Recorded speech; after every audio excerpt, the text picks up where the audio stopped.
গতবার যখন আমি এসেছিলাম একটা গণশুনানি থেকে আমাদের কাছে দাবি জানানো হয়েছিল ৪৫ কিলোমিটারে নদীর তীর প্রতিরক্ষার একটা ব্যবস্থা করে দেওয়ার। আমি ঢাকায় ফিরে ২ মাসের মধ্যে অর্থ মন্ত্রণালয়ের সহযোগিতায়, সে সময় বাজেটের প্রণয়নের কাজ ছিল না, তাদের সহায়তায় আপনাদের কথাগুলো তাদেরকে বলার পরে তারা আমাদেরকে এই পুরো কাজটার জন্য আপনারাই বাজেট করে দিয়েছিলেন ৪৫ কিলোমিটারে, তারা আমাদেরকে সেই টাকাটা দিয়েছে। অর্ধেক গত বছর দিয়েছি, কাজে ১৯.৫ কিলোমিটার কাজ আমরা করে ফেলেছি, আরো ২৫ কিলোমিটার কাজ আমরা করব। এগুলো হচ্ছে আজকে যদি এখানে এই বাঁধের কাজটা না করতাম তাহলে স্কুলটা হয়তো এই বছর আর ঠিকতলা ভেঙে যেত। হ্যাঁ, এইটা মানুষকে একটু আরো জানাতে হবে, বলতে হবে, কারণ মানুষের তো সাহস লাগবে সরকার তার কাছে কিছু দাবি করলে সেই দাবিটা পূরণ। এটার জন্য আমি আজকে নিজের কাজটা দেখতে এসেছি। দ্বিতীয় কথা হচ্ছে যে স্থানীয় জনগণের কাছ থেকে স্থায়ী বাঁধের দাবি উঠেছে।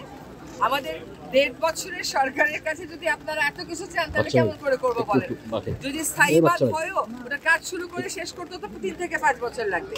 আপাতত বিপদটা কাটাবার জন্য আমরা এই কাজটুকু করেছি এবং সেখানে প্রত্যেকটা কাজের পর্যায়ে পর্যায়ে আমরা স্থানীয় মানুষকে সম্পৃক্ত করেছি, যাতে অনিয়মের যে অভিযোগ উঠতেই পারে সেটা যাতে তারা নিজে থেকে নিষ্পত্তি করতে পারে, অনিয়ম যাতে না হয়, ঠিকভাবে যেন কাজটা হয়। অন্য দুটো জায়গায় গেছে, সবখানে তারা বলছে কাজটা ঠিক মতন হয়েছে। এবার হচ্ছে তিস্তা মহাপরিকল্পনা।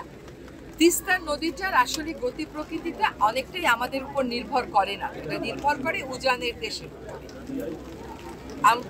সরকারি পর্যায় থেকে তিস্তা চুক্তির ব্যাপারে কাজ করা হয়েছিল। আপনারা জানেন যে ২০১১ সাল থেকে ওই চুক্তিটা স্বাক্ষর করা এখনো যায়নি, তবে সেই প্রক্রিয়াও সেই কাজও চলমান আছে। পাশাপাশি তিস্তা যেহেতু আমাদের নদী, ভাটির দেশের জনগণ হিসাবে এই নদীর উপর তো আমাদেরও একটা অধিকার আছে, আমাদের জনগোষ্ঠীর, জনপদ, দেশের একটা অধিকার আছে।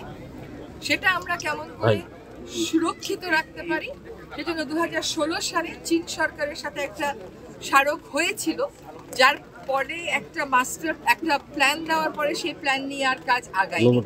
আমরা এসে জনগণের দাবি শুনেছিলাম যে তারা তিস্তাকে নিয়ে একটা মহাপরিকল্পনা চায়।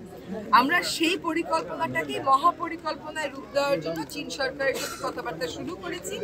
আপনারা জানেন যে আমরা ৫টা গণশুনানি এখানে করেছি, যাতে এটা কোনো সরকারি পরিকল্পনা না হয়, এটা জনগণের আশা আকাঙ্ক্ষার প্রতিফলন ঘটানো একটা পরিকল্পনা হয়।